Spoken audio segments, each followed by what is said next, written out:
I roasted my own peppers. I'm so excited to have these on the pantry shelf. I'm going to show you guys how I did it.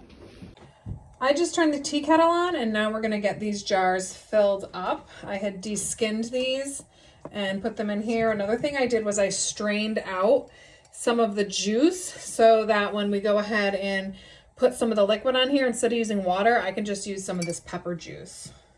These are actually a funny size. This is a 3/4 pint, and I like this size for condiments and things like that. I'm gonna mix these peppers. I don't care if they're red, yellow, or orange. Now that all the jars are filled, I'm gonna go ahead and debubble them a little bit. And we're gonna give these an inch headspace. And these are gonna be a 35-minute pressure can. All right, we got these all debubbled and we're gonna get them up to an inch of headspace. So some of them do need a little bit of this water. Next, we're gonna get all of these cleaned. And then we're going to get the lids on and then just the bands fingertip tight. So I spent $4 on 8 peppers and I came home and roasted them on the grill. And I'm gonna get these canned up all just on their own. There's only 4 of them. And you might say, why? That's a lot of time and energy wasted on just 4 things of peppers. But guys, these are going to be the best ones you've ever had in your life because homemade is just that much better. I was just going to take a minute to talk to you about what happened with this jar. Now, you can go back on my pantry chat playlist and learn all about siphoning. There's a whole video about it. But I'm going to talk about what happened with this batch. Now, the first thing I did wrong with this was it called for a 1/2 inch headspace and I only left a 1/4 inch. And what happens then is there's not enough room for this to get hot and bubble, and so it pushes out a lot of the liquid.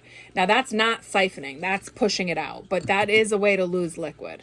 The other way is I did have some siphoning. So when you cool down the product, when you're pressure canning, you let it come all the way down to temperature so that you can open it with no pressure, and then you open it and you crack the lid and you take it off and you leave it on top for a good 10 minutes. And you do that because it needs to cool down. I mean, that stuff is still liquid and hot.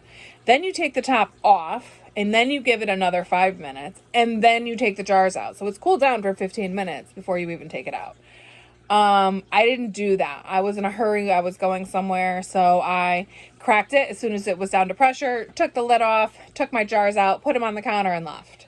And when I came back, there was definitely a puddle underneath where these jars were because it siphoned as it was vacuum sealing the lid down. I mean, it did have some siphoning.